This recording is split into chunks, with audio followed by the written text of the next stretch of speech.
Bienvenue à tous. Merci pour votre présence. Aujourd'hui, je vais faire un message. C'est un premier message d'une série sur l'eschatologie. Le titre de ce message, c'est Le troisième temple et l'heure de la fin. Ceux qui se préparent en esprit. Alors, je vais commencer par vous dire que le monde change. Les alliances politiques se fragilisent. Les tensions s'intensifient entre la Russie, l'OTAN, les États-Unis, l'Iran, Israël, etc. Là, nous sommes dans l'actualité. Nous sommes conscients de ça. Mais pendant que les yeux du monde regardent la géopolitique, Dieu nous appelle à discerner ce qui se passe dans l'invisible. Ce que nous appelons fin des temps n'est pas un film hollywoodien, frères et sœurs, amis, famille. C'est un processus spirituel, prophétique et irréversible. On est dans la réalité là. L'objectif de mon message ce matin, c'est comprendre la symbolique des trois temples. Identifier le rôle de l'Antéchrist dans l'histoire biblique et actuelle. Savoir où nous en sommes aujourd'hui, toi, moi, nous, prophétiquement. Se préparer à la rencontre de Dieu, car la construction spirituelle du troisième temple est déjà en cours. Dans les cœurs, dans les nations, dans les systèmes. On va commencer par comprendre les trois temples bibliques. Alors le temple de Salomon, c'est le premier temple. C'est le temple de la gloire divine. On trouve cela dans cette lecture dans 1 Roi 6 et 8. Salomon a bâti un temple selon le plan céleste donné par son père, le roi David. L'arche de l'alliance y était déposée et la gloire de Dieu remplissait la maison au point que où les prêtres ne pouvaient plus y officier. C'était un lieu de connexion divine, de sacrifice et de communion. Ce temple représente le moment où l'homme met Dieu au centre de tout. C'est ce que Dieu veut aussi faire avec nos vies. Le deuxième temple, après la destruction du temple de Salomon, parce qu'il n'est plus là, il a été rasé, on a tout volé. Le deuxième temple de Zorobabel, puis Hérode. Le temple de la visitation divine. Suivez-moi. On trouve cela dans Esdras 3, Agé 2, versets 3 à 9, Luc 2. Reconstruit après l'exil babylonien, ce temple était moins glorieux extérieurement que le temple de Salomon. Mais Jésus-Christ y est entré avec ses disciples. Dieu fait chair à marcher dans ce lieu. Il l'a purifié. Il a fouetté les marchands. Il a enseigné. Il a même pleuré sur le temple. On trouve ça dans Luc 19, verset 41. Et a annoncé encore sa destruction. Matthieu 24, verset 2. Beaucoup veulent de l'apparence, mais pas de la présence. Dieu visite. Jésus n'a pas visité son peuple alors. Dieu n'a pas visité ses enfants, les enfants de Jacob. Mais il ne force pas. Dieu n'a forcé personne. Même toi et moi, il ne nous force pas. Il pleure quand nous refusons de le recevoir, comme Jésus a pleuré dans le temple. Ce temple-là a été détruit en l'an 70 par les Romains. On connaît notre histoire, n'est-ce pas? Le troisième temple, le temple de la tromperie et de l'abomination. Celui-là, il n'est pas encore construit. Daniel 9, verset 27. 2 Thessaloniciens 2, verset 3 à 4. Ce temple n'existe pas encore physiquement, mais les préparatifs sont avancés. Tous les ustensiles du temple sont déjà prêts. Il sera construit avec le soutien d'un faux messie qui établira une paix temporaire. On trouve ça dans Daniel 9, verset 27. L'Antéchrist s'y installera. L'Antichrist se proclamera Dieu. Maintenant, où en est-on aujourd'hui? Les préparatifs physiques sont concrets. L'Institut du Temple en Israël a reproduit tous les ustensiles, comme je vous l'ai dit, du sanctuaire. Ils ont formé des sacrificateurs lévitiques, construit l'autel des sacrifices, sélectionné les vaches rousses pour la purification rituelle. Nombre 19. Écoutez la Bible audio. Je vous donne une information clé, peut-être que vous ne savez pas. En septembre 2023, 5 vaches rousses ont été transférées aux portes de Jérusalem.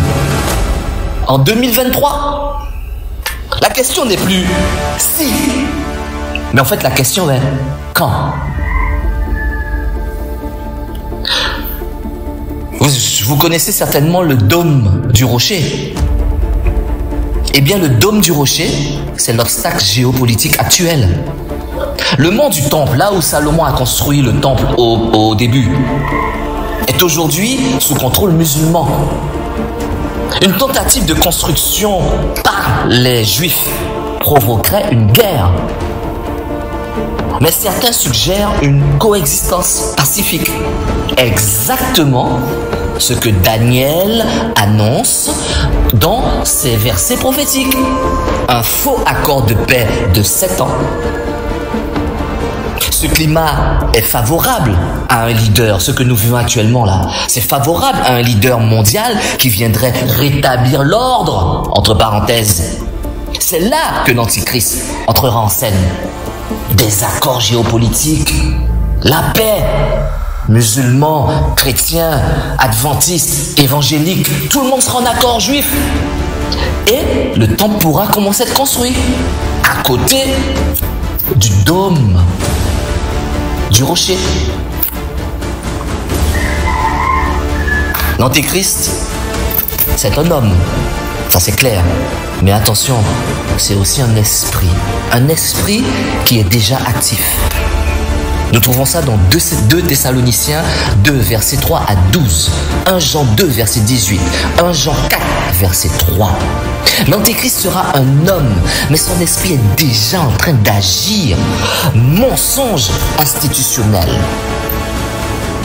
Vérité persécutée. Science est divinisée. Humanisme idolâtré. Vous voulez des exemples concrets? Il n'y a pas de problème. Nous sommes en 2025. Intelligence artificielle qui imite Dieu en créant des humains synthétiques. Les lois qui protègent l'immoralité et condamnent les valeurs bibliques. Adam avec Adam, Ève avec Ève, pour rester dans le cadre biblique et ne pas trop m'égarer. Les systèmes économiques mondiaux qui convergent vers un contrôle unique. La monnaie unique, la monnaie numérique, ce qui préfigure le chiffre 666. Et maintenant, que cherche Dieu aujourd'hui quand il nous montre tout ça, quand il nous éveille l'esprit par rapport à ça? Il cherche quoi, Dieu? Il cherche des temples vivants. Parce que Jésus ne descendra pas dans le nouveau temple. Jésus ne viendra pas dans ce temple qui sera construit là. Le 3e, les 2 premiers ont été détruits. Il ne descendra pas dans le 3e temple. Dieu cherche des temples vivants. On trouve ça dans quoi? 1 Corinthiens 6, verset 19 et Romains 12, verset 1. Ne savez-vous pas que vous êtes, votre corps est le temple du Saint-Esprit?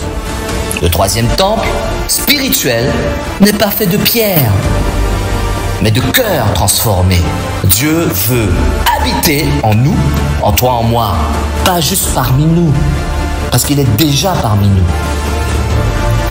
Il cherche une église éveillée, non séduite. L'esprit de l'Antichrist agit dans l'apostasie, les doctrines centrées sur les bénédictions et pas sur la repentance, le refus de la croix et de la sanctification. Matthieu 25 nous dit, n'oubliez pas les vierges folles et sages. Elles étaient toutes vierges. Elles avaient toutes de l'huile au début. tous attendaient l'époux. Elles étaient toutes en train d'attendre l'époux. Mais seules celles qui avaient de l'huile sont entrées. As-tu de l'huile, mon frère? As-tu de l'huile, ma sœur?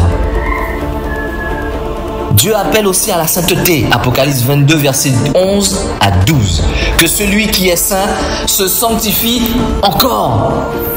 Ne te base pas sur ce que tu es déjà, de ce que tu connais déjà, de ce que tu as déjà fait.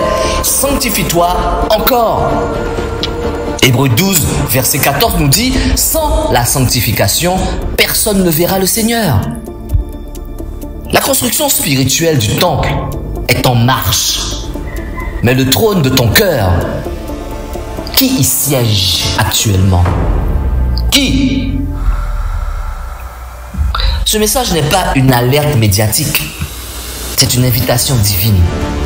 L'Antichrist vient. Oui, il vient et il arrive. Le temple sera construit? Oui. Et ils sont en train de monter les plans. Les jugements tomberont? Oui. Les jugements vont tomber. Mais avant tout cela, Dieu veut sauver ton âme. Tu as peut-être bâti une carrière, une maison, une réputation. Mais as-tu bâti ton temple intérieur? Aujourd'hui, sois ce temple. Ouvre ta vie. Repens-toi. Laisse Christ s'asseoir sur le trône. Et je vais prier pour finir en disant, ça c'est une prière individuelle que chacun d'entre nous devons faire, et ça c'est très important. Seigneur, bâtis ton temple en moi. Seigneur, je reconnais que souvent j'ai vécu pour moi. Je me suis laissé séduire par ce monde. Aujourd'hui, je me rends à toi. Bâtis ton temple en moi, habite en moi, prépare-moi pour ton retour. Au nom puissant de Yeshua Mashiach, Jésus-Christ, que j'ai ainsi prié. Amen. Amen.